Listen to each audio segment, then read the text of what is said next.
아멘. 자리에 앉아주시기 바랍니다. 오늘 미국 교회에서는 아마 파더스데이로 이렇게 섬긴다고 제가 들었는데, 장로님께 여쭤보니까 우리 한국 사람은 안 섬긴다고. 그렇지만, 그렇죠. 제가 보니까 돌아보니까 장로님 두 분밖에 안 계세요. 그죠?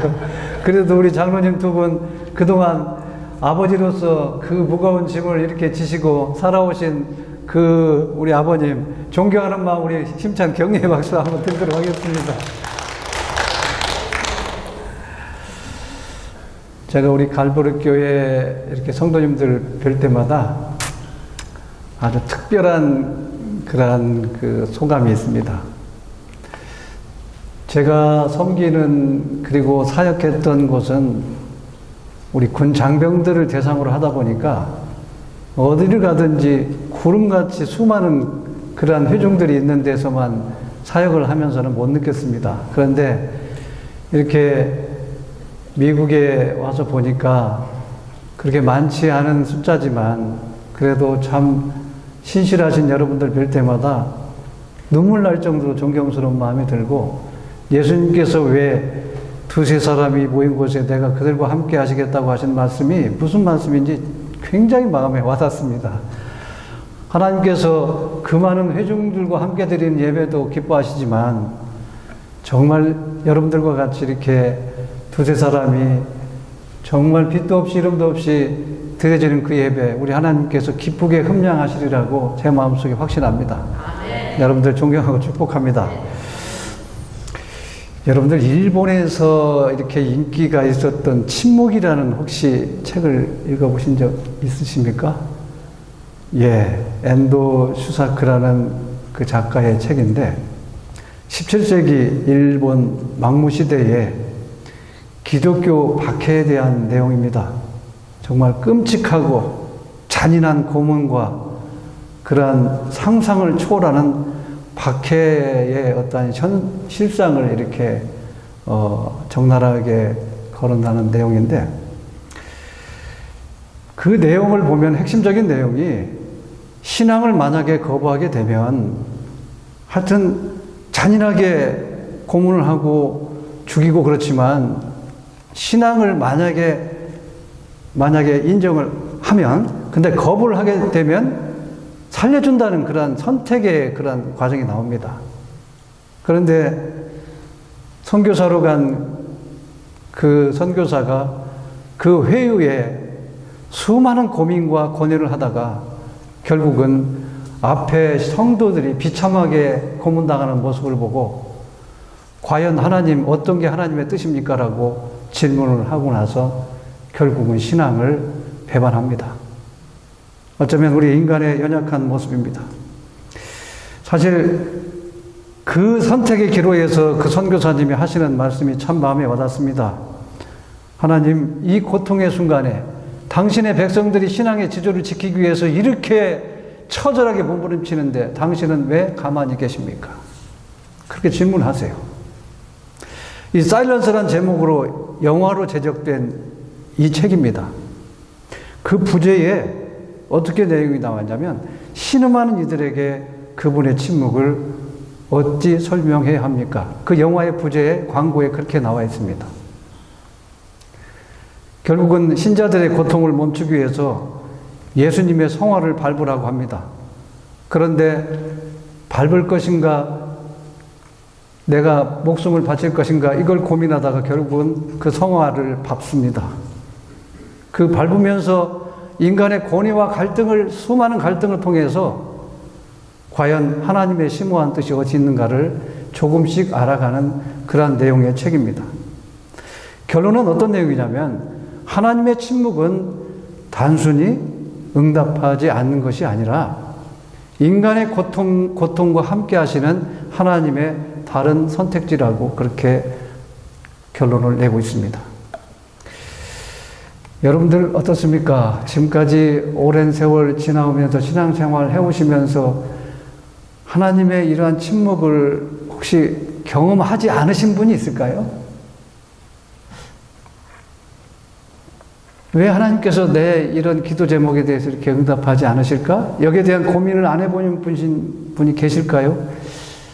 저는 없을 것 같습니다. 그렇죠? 혹시 있으시다면 아마 특별하신 분이 아닐까 저는 그렇게 감히 생각합니다. 성경에서는 우리 하나님의 백성들에 대해서 분명히 약속하고 계십니다. 어떻게? 하나님의 자녀라고. 우리는 하나님의 자녀거든요. 요한복음 1장 12절 보면은 장로님 이제 PPT에 우리는 영접한 자들입니다. 그렇죠? 그 이름을 믿는 자들이거든요. 그래서 하나님의 자녀가 우리는 됐습니다. 그렇죠? 하나님과 우리는 부자지간이 됐습니다. 전능하신 하나님, 살아계신 하나님이 이제 우리 아버지거든요. 그 아버지께서 신명기 3장 16절에는 그렇게 얘기하고 있습니다. 너희는 강하고 담대하라. 장로님 뒤에 PPT에 없습니까? 예. 두려워하지 말라. 그들 앞에 떨지 말라. 이는데 하나님 여호와 그가 너와 함께 가시며 결코 너를 떠나지도 아니할 것이고 버리지도 아니할 것이라고 약속하고 계십니다. 하나님께서 또 성경의 수많은 곳에서 세상 끝날 때까지 너희와 함께 하시겠다고 약속하십니다. 마태복음 28장 20절 다 아시는 말씀이죠. 그죠? 볼지어다 내가 세상 끝날까지 너희와 함께 항상 함께 있으리라. 히브리서 13장 5절은 그가 친히 말씀하시기를 내가 결코 너희를 버리지 아니하고 너희를 떠나가지 아니하리라. 이렇게 말씀하고 계시거든요. 그런데 이 하나님을 여러분들 누리고 계십니까? 솔직히 우리들의 삶을 돌아보면 이런 하나님을 누릴 때도 있지만 그렇지 못할 때도 있습니다. 저도 하나님을 신실하게 믿는다고 하지만 그리고 목사지만 또 주변에 많은 목사님들과 이렇게 삶을 나누다 보면 이렇게 우리에게 약속하신 그 하나님에 대해서 100% 누리며 살고 있다고 자신하는 사람을 그렇게 발견하기 쉽지 않았습니다. 저는 이 문제에 대해서 오늘 잠깐 나눠보려고 합니다. 한국을 떠나기 전에 또 마찬가지지만 참 안타까운 사건이 있었습니다. 일이. 존경하는 목사님이신데 정말 어렵게 교회를 개척해서 지금은 약 한 200명 정도로 이렇게 많은 성도들이 부흥한 교회입니다. 그 목사님을 뵈면은 예수님 같아요. 정말 기도도 열심히 하시고 성품도 참 성도들을 그렇게 아끼시고 하는 모습을 보면은 존경스러워요. 제가 몇 번 이렇게 식사도 한번 모시고 그랬는데 그런데 1년 전에 뇌암의 진단을 받았어요. 뇌암을 진단을 받았는데 머리 전체에 암이 퍼졌다는 거예요. 1년 동안 지금 이렇게 진행이 되어 있는데 점점 더 악화되고 있어요. 수많은 성도들이 눈물을 정말 흘리면서 기도하고 있어요. 최근에는 실명의 위기까지 이제 가고 있어요.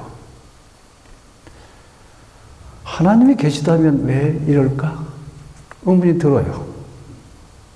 지난주에 이스라엘 선교사 네 분의 간증을 들었습니다.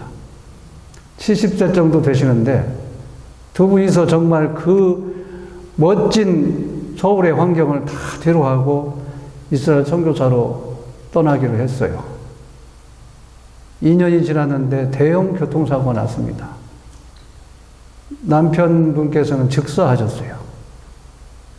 사모님께서는 갈비뼈가 여러 군데가 나가시고 한쪽 눈에 지난주에 한국에 갔다 오셔서 실명위기라는 그러한 판정을 받으셨어요. 그 사모님의 그러한 그 과정을 들어보니까 거의 사도행전 29장을 쓰고 계신 분이었습니다. 그 아들은 2명 다 닥터였는데 그 아들들이 그렇게 말려도 두 분은 이스라엘을 고집하셨습니다. 그리고 또다시 이스라엘을 들어가려고 준비하고 있습니다.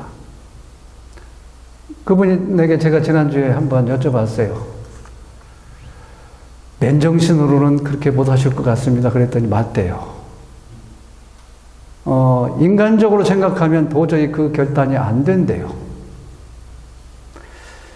저는 그분을 보면서 인간적인 어떤 고민도 한번 해봤어요. 도대체 하나님은 왜? 그렇잖아요. 그죠? 하나님께 목숨을 드리겠다고 갔는데 왜? 무엇 때문에? 우리들은 살아가면서 자녀의 문제, 경제적인 문제, 수많은 사건들, 또 때로는 절박한 문제를 놓고 우리는 기도합니다. 그런데 그 기도에 응답하지 않으시는 하나님을 우리는 경험할 때가 있어요. 때로는 낙심하고 절망하면서 의문이 들어요. 신앙의 위기까지 와요. 그래서 어떤 사람들은 교회를 떠나는 사람들도 있습니다. 특히 코로나 팬데믹을 거치면서 한국 교회가 지금 거의 30% 이상이 교회를 떠났습니다. 미국은 어떤지 모르겠습니다. 왜냐하면 이성적으로 이해가 안 되거든요. 하나님이 계시다면 왜 우리에게 이런 걸 허락하실까? 이해가 안 돼요. 사실 이러한 의문점과 고민 때문에 우리의 기도 생활에도 영향을 미친다고 저는 생각합니다. 왜냐하면 즉각 하나님께서 응답해 주시고 그러신다면 기도 안 할 사람이 어디에 있겠습니까? 그렇죠? 기도 매일 할 것 같아요. 그런데 우리들의 잠재의식 속에는 내가 이렇게 기도해도 과연 효과가 있을까? 이런 무의식 중에 잠재의식이 있다는 거예요. 최근에 제가 이런 고민을 가지고 기도하면서 씨름하고 있는데 마침 새벽기도 때 말씀을 드린 것처럼 제가 그저께 노아의 그런 뮤지컬을 보고 왔습니다. 새벽기도 때 말씀드린 것처럼 하나님께서 인간 사회의 그 죄악이 관영한 모습을 보고 심판하시겠다고 하시면서 노아에게 방주를 준비하라고 말씀하십니다. 그런데 방주를 준비하라고 말씀하신 이후에 심판이 실행된 것은 100년이 지났어요. 100년이. 이게 이해가 됩니까? 아니, 우리가 인간적으로 생각하면, 아니, 그렇게 말씀을 하시고 바로 심판하시면, 아니, 노아의 방주가 딱 완성이 되면 심판하시면 되잖아요. 그죠? 여러분들 100년이라는 이 시간을 한번 잘 생각해 보십시오. 어떤 세대는 태어날 때부터 100세까지 살아도 하나님의 응답이 없는 거예요. 그죠? 100년 동안 없는 거예요. 처음에는 노아가 하나님의 심판이 임하였다고 사람들에게 선포하고 경고했을 때 많은 사람들이 일부러 따랐어요. 1년, 2년, 3년, 10년, 20년이 지나도 반응이 없으니까 조롱하기 시작해요. 그리고 노아에 대해서 이제 삿대질을 하기 시작하고 위협하기 시작해요. 그렇게 80년, 90년, 아니 우리 지금 연세에 계신 분들 여기 80년, 40년 계시잖아요. 한 살 때부터 80세까지 한 번도 하나님 응답하지 않으신 거예요. 굉장히 심각한 상황이에요. 왜 그럴까? 결국은 주변에서 많은 노아에게 같이 호응했던 사람들까지 저 친구 미쳤다. 이제 조롱하기 시작한 거예요. 어떻게 하늘에서 물이 그렇게 내려온다고? 웃기지 마라. 제가 이렇게 뮤지컬을 보면서 몇 가지 기억에 남을 만한 대사들이 생각이 납니다. 노아의 자녀들이 의심과 두려움이 커져갈 때 정말 감동이 오는 얘기를 합니다. 우리는 아버지를 따르는 것이 아니라 아버지를 부르신 하나님을 따르고 있는 것이다. 아멘. 지금 현실은 암담해요. 근데 그 자녀들이 그렇게 고백해요. 우리는 아버지를 따르는 게 아니야. 아버지를 그렇게 명령하신 하나님을 따를 뿐이야. 보이진 않지만. 그리고 그렇게 얘기해요. 지금은 결과가 보이지 않아. 그런데 하나님의 말씀에 우리는 반응할 뿐이야. 우리가 다 이해하지 못해도 하나님의 계획은 언제나 옳으셔. 결국은 이렇게 진행이 돼서 심판이 이루어지고 문이 딱 닫혔을 때 그때 수많은 군중들이 살려달라고 와서 얘기하지만 그때 얘기합니다. It's so late. 이제 늦었습니다. 제가 우리 사돈하고 같이 가서 봤는데 우리 사돈이 교회를 거의 안 다닙니다. 그런데 그 뮤지컬을 보고 나서 한국 가자마자 교회를 등록하기로 했어요. 네. 너무도 감사한 얘기예요. 저는 노아의 그 선극 한 편을 보면서 이 시대 그리스도인들의 예표다 이렇게 생각이 됐어요. 우리 모두를 향하신 하나님의 메시지라는 것이 강력히 와닿았어요. 때로는 절박한 문제들 앞에서 하나님이 응답하지 않으신 것 같은 그런 상황을 노아의 선극에서는 그대로 묘사를 하고 하나님이 응답하지 않으실 때 인간들이 어떤 모습을 보이는가에 대해서 적나라하게 표현을 해주고 있었습니다. 예수님이 그렇게 말씀하셨지 않습니까? 누가복음 17장 25절부터 27절 그러나 그가 먼저 많은 고난을 받으면 이 세대에게 버림받아야 할지니라 노아의 때에 된 것과 같이 인자의 때에도 그러하리라. 노아가 방주에 들어간 날까지 사람들이 먹고 마시고 장가들고 시집가더니 홍수가 나서 그들을 다 멸망시켰으며 인자가 나타난 날에도 이러하리라. 똑같은 어떠한 상황이 지금 우리가 살고 있는 이 시대가 아닌가 싶습니다.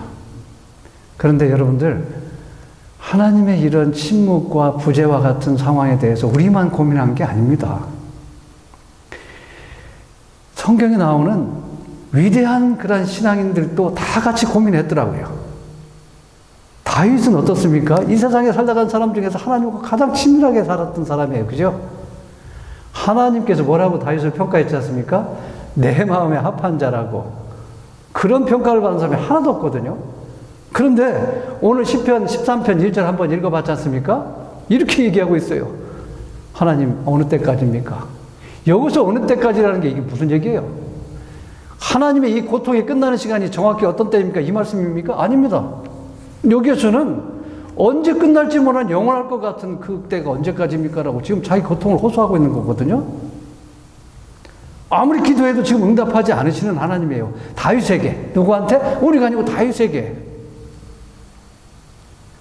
주의 얼굴을 숨겼다고 그랬어요. 주의 얼굴을 숨겼다는 것은 어떤 말씀의 의미가 있습니까? 하나님이 안 계신 게 아니라 하나님께서 지금 의도적으로 떠나 계신다는 그 의미가 지금 여기에는 내포되어 있습니다. 더 이상 보호하지 않으시는 하나님을 지금 고백하고 있는 것입니다. 다윗이 여기서만 이런 고백을 한 게 아니에요. 22편 1절부터 2절도 보면 이거 보십시오. 하나님 도대체 어디 계십니까? 나를 어떻게 버리셨습니까? 왜 돕지 않으십니까? 저 신음소리를 한번 들어보십시오. 저 지금 밤낮 부르짖고 있습니다. 근데 왜 응답하지 않으시냐고 물어봐요. 처절할 정도로 지금 씨름하고 있어요. 어떤 사람이 하나님의 마음에 합한 다윗이 말입니다. 여러분들 욥기서 다 읽어보셨잖아요. 그죠? 욥을 하나님께서 어떻게 평가한지 아십니까? 저렇게 평가하셨어요. 그 사람은 온전하고 정직하여 하나님을 경외하며 악에서 떠난 자들아. 그와 같이 온전하고 정직하여 하나님을 경외하며 악에서 떠난 자는 세상에 없다고 하나님이 평가한 사람이에요. 그런데 이런 욥도 나중에 욥기서를 이렇게 딱 진행을 하다 보면 아까 다윗처럼 또 신음할 때가 나옵니다. 23편 2절을 보십시오. 오늘도 내가 반항하는 마음과 근심이 있대요. 하나님께. 왜냐? 내가 받는 재앙이 너무도 지금 크다는 거예요. 너무도 극심해서 신음소리도 지금 낼 수 없다는 사실이에요. 지금 욥이에요. 어떤 사람? 하나님이 그와 같이 정직하고 온전하여 악에서 떠난 자가 세상에서 없다고 하는 욥이 그래요. 3절에 보면은 하나님 도대체 계시다면 저 이 상황을 안 고쳐줘도 좋습니다. 그냥 하나님 계시다는 것만 확인만 해도 저는 그걸로 족하겠습니다고 지금 그 얘기를 하는 거예요. 8절 9절 결국은 그렇게 고백합니다. 하나님, 내가 앞으로 가도 안 계시고 뒤로 가도 안 계시고 왼쪽에서 있는 것 같지만 안 계시고 오른쪽에도 없으시고 동서남북에 안 계신 하나님, 그 하나님을 지금 욥은 고민하고 있어요. 그런데 제가 욥과 다윗만 얘기했지만 성경을 한번 잘 읽어보십시오. 이 하나님의 침묵에 대해서 고통스러워했던 사람들이 많습니다. 모세가 40년 동안 침묵에 씨름했어요. 40년. 요셉은 13년 동안. 13년, 40년이니까 얼마 안 된 것 같지만 여러분들 13년 동안 한번 생각해 보십시오. 13년 전에 지금 한번 시간을 생각해 보십시오. 아브라함 자녀를 낳게 해주시겠다고 약속하신 이후에 25년이 걸렸어요. 25년. 위대한 신앙의 그러한 선지들 뿐만 아니라 많은 세상에 사는 신학자들도 이 문제에 대해서 고민을 많이 해봤습니다. 연구도 많이 했어요. 그 중에 제가 한번 말씀드린 바 있는 필립 얀시 목사님의 하나님 당신께 실망했습니다라는 저 책입니다. 네. 이 책에는 하나님께 실망한 목사들, 신학생들, 장로, 권사, 수많은 성도들의 이야기가 여기에 나옵니다. 세 가지를 당돌하게 질문합니다. 하나님 왜 불공평하십니까? 왜 침묵하십니까? 왜 그리고 숨어 계십니까? 이 세 가지 질문의 기저에는 바탕에는 어떤 게 깔려 있냐면 하나님 왜 인간들에게 기적을 베풀어 주신다고 해놓고 그 방법들을 우리 하나님께서는 왜 우리에게 나타내 주지 않으십니까? 라는 그런 고민이 있는 거예요.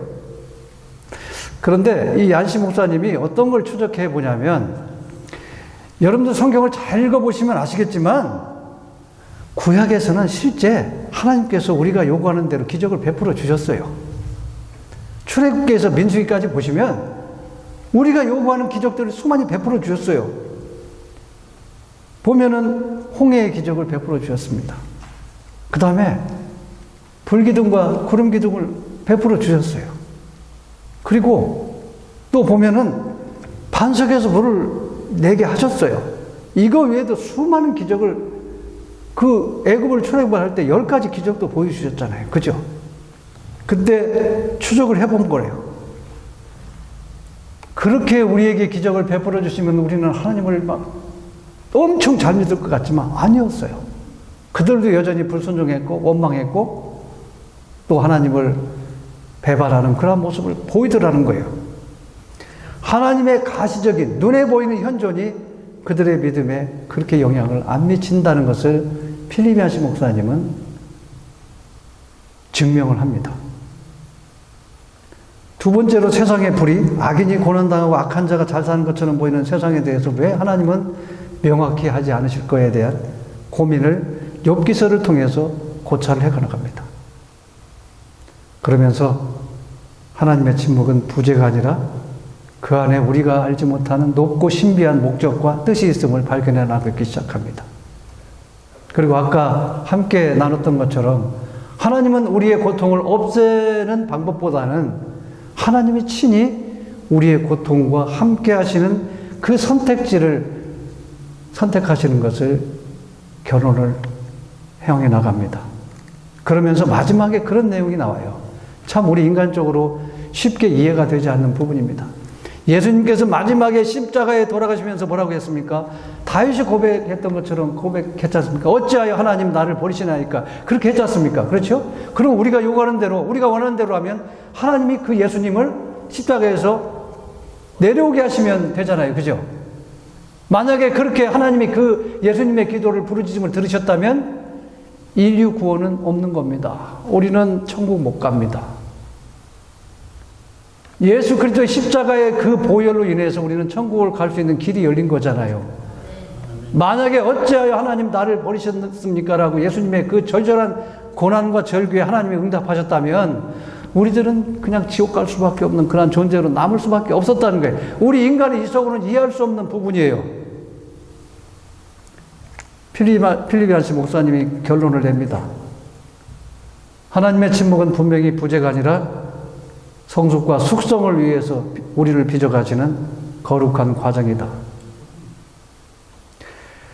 믿음은 답을 아는 것이 아니라 씨름하고 질문하는 가운데서 영적인 근력이 강해지고 하나님과 친밀함이 깊어지는 것이라고 그렇게 얘기합니다. 지난번에도 제가 여러분과 함께 나눈 말씀이 있습니다. 하나님께서 우리에게 축복과 번영과 성공을 원하십니다. 그렇지만 그보다도 더 간절히 원하시는 것은 피조물을 창조하신 목적, 하나님과 교제를 하기 위한 그 목적이 하나님을 우선시한다는 것입니다. 이것을 이해했을 때 하나님의 방법에 대해서 우리는 조금씩 이해가 됩니다. 하나님의 침묵이 이해될 때 우리 기도가 바뀐다고 그럽니다. 어떤 기도? 잡는 기도에서 놓는 기도로 바뀐다는 것입니다.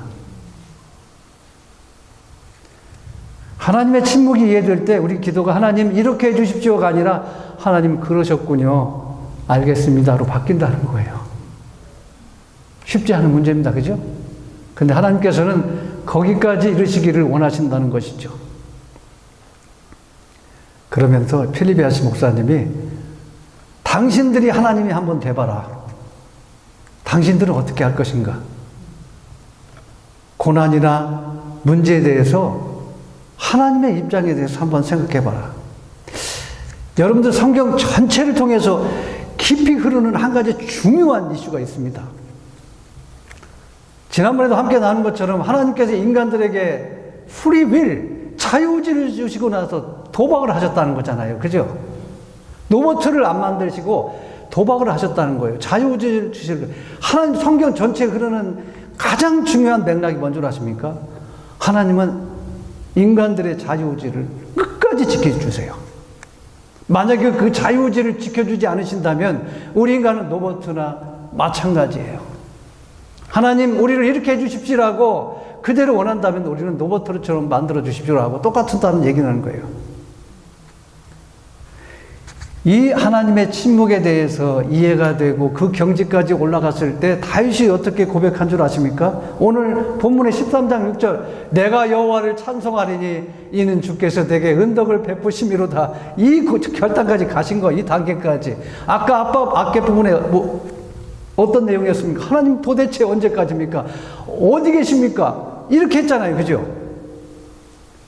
6절은 더 고백합니다. 내가 여호와를 찬송하느니 이는 주께서 내게 은덕을 베푸심이로다.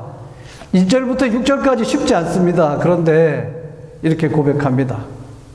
시편 40절 1절부터 2절 내가 여호와를 기다리고 기다렸더니 귀를 기울이사 나의 부르짖음을 들으셨도다. 내가 기가 막힐 웅덩이와 수렁에서 끌어올리시고 내 발을 반석에 두사 내 걸음을 견고하게 하셨도다. 기가 막힐 웅덩이 수렁, 이게 나무 얘기인가 쉽지만 내 얘기가 되면 저거 숨 막히는 얘기입니다. 그 다윗이 결국 결론을 시편 23편 1절로 고백합니다. 여호와는 나의 목자시니 내게 부족함이 없으리로다. 저는 이 고백을 할 때마다 눈물이 나요.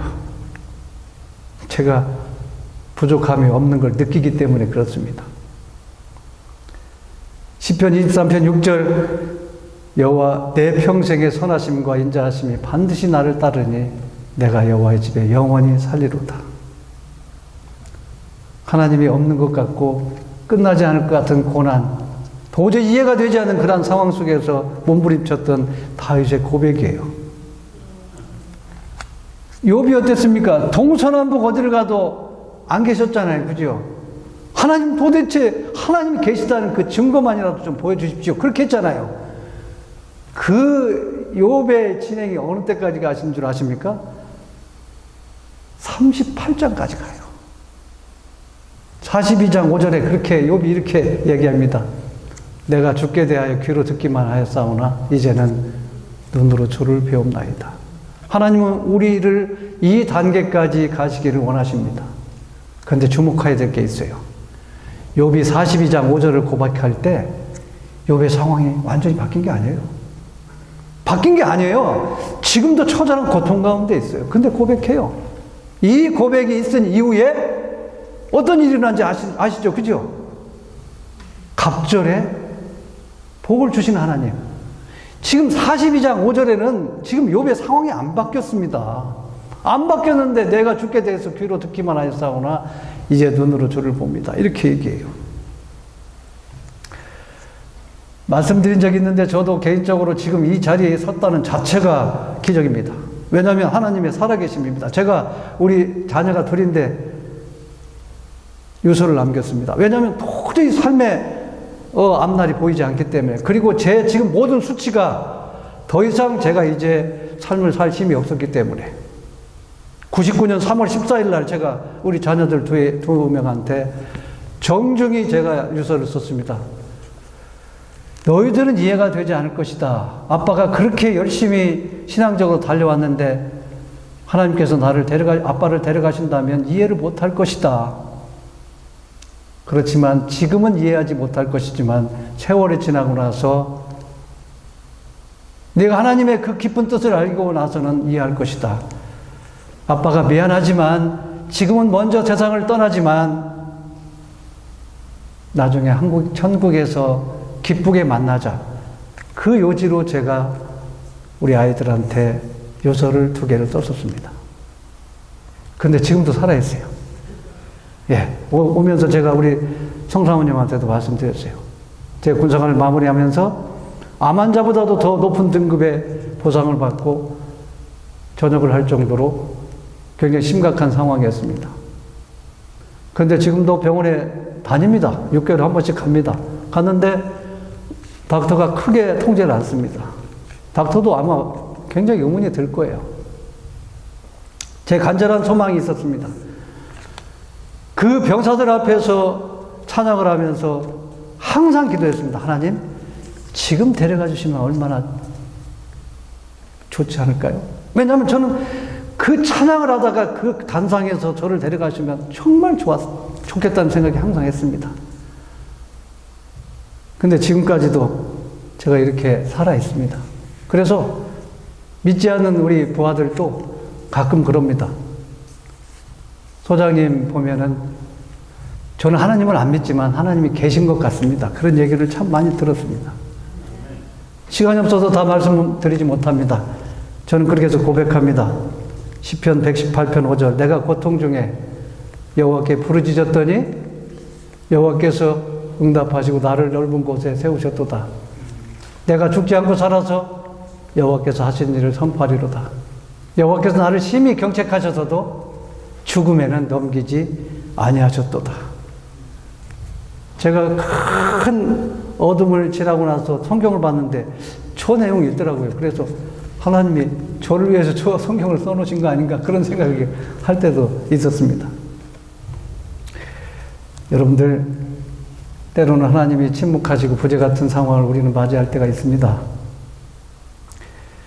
그럴 때 우리는 어떻게 해야 되느냐?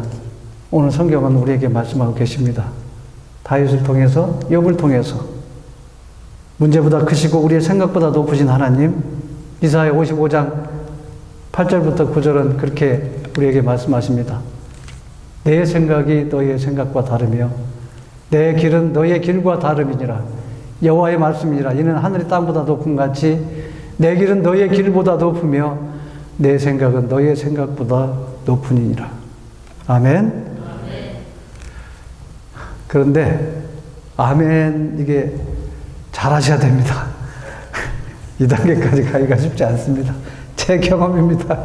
예, 제가 이렇게 말씀을 드리지만 얼마나 많은 시간들을 절망과 하나님에 대한 회의와 또 고통과 그 시간들이 있었겠습니까? 그렇죠? 이런 부재와 침묵 가운데 우리가 또 한 가지 함께 생각해 볼 문제는 저희 집 가훈이 그리 아니하실지라도입니다. 다니엘서 3장 17절 18절 왕이여 우리가 섬기는 하나님이 계시다면 우리를 이런 가운데서 분명히 역사하실 겁니다. 그렇게 하지 아니할지라도 왕이여 우리는 왕을 섬길 겁니다. 그리고 하나님을 배반하지 않을 것입니다. 하나님을 의심하지 않을 것입니다. 이 고백이거든요. 절제절명의 그런 상황 속에도 하나님이 침묵하실지라도 목숨을 걸고 하나님을 신뢰하겠다는 고백입니다. 아니 하나님이 도와주지 않으신다고 할지라도 나는 그 길을 가겠다고 그렇게 얘기하고 있습니다. 결론적으로 예수님이 답이라고 저는 여러분들에게 감히 선포하고 싶습니다.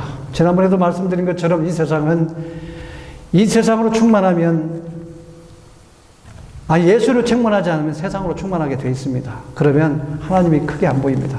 문제가 더 크게 보이고 세상이 크게 보입니다.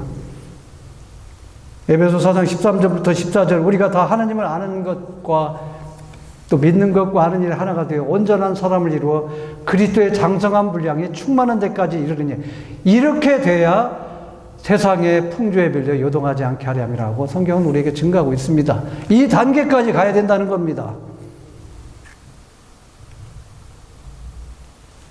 그렇지 않으면 우리는 마귀의 종노릇할 수밖에 없습니다. 그래서 기도하고 말씀으로 우리가 무장해야 된다는 그 목적이 바로 여기에 있는 겁니다. 한경직 목사님이 기도원에 이제 마지막에 이 기도원에 계실 때 많은 기라사 같은 목사님들이 이렇게 방문했습니다.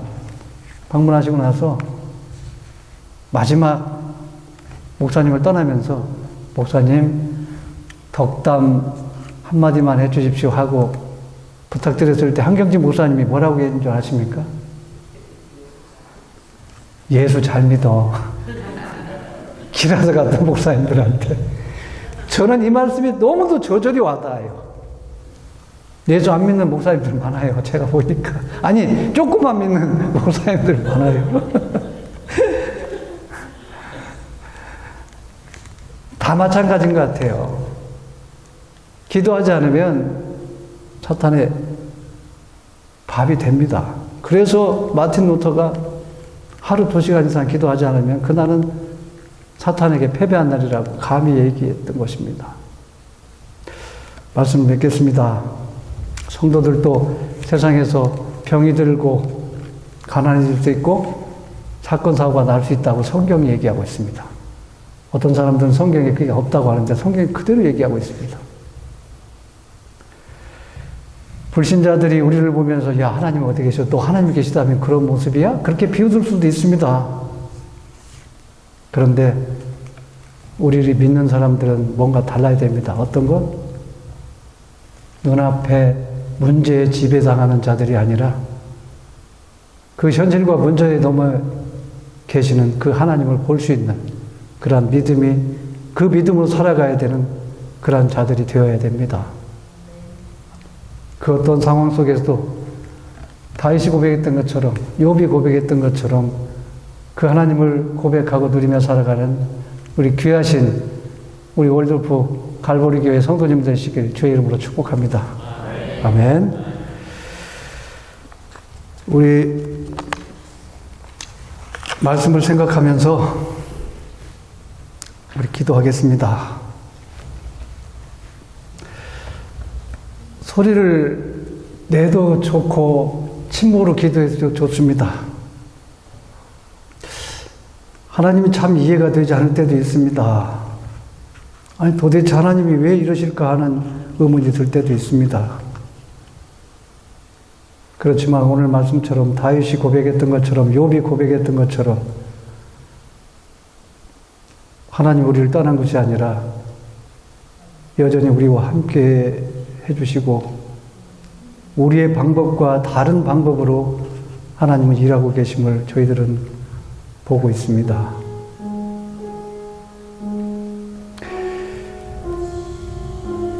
우리의 각자의 기도 제목이 있을 겁니다. 이 시간 이 자리에 임재하신 하나님께 그 기도의 제목을 진솔하게 고백했으면 좋겠습니다.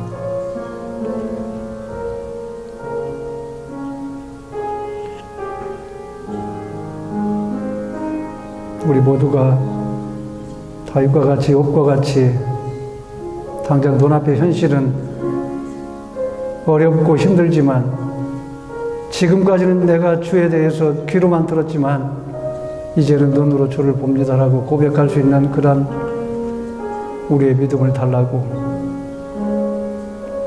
문제보다 크신 하나님 가장 좋은 길로 완전한 길로 인도하시는 그 하나님을 우리가 고백하며 살 수 있게 해달라고 이 시간 하나님께 조용히 고백하겠습니다. 기도하겠습니다.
살아계신 아버지 하나님, 오늘 또 우리에게 말씀해 주시고 깨우쳐 주시고 힘 주셔서 고맙습니다.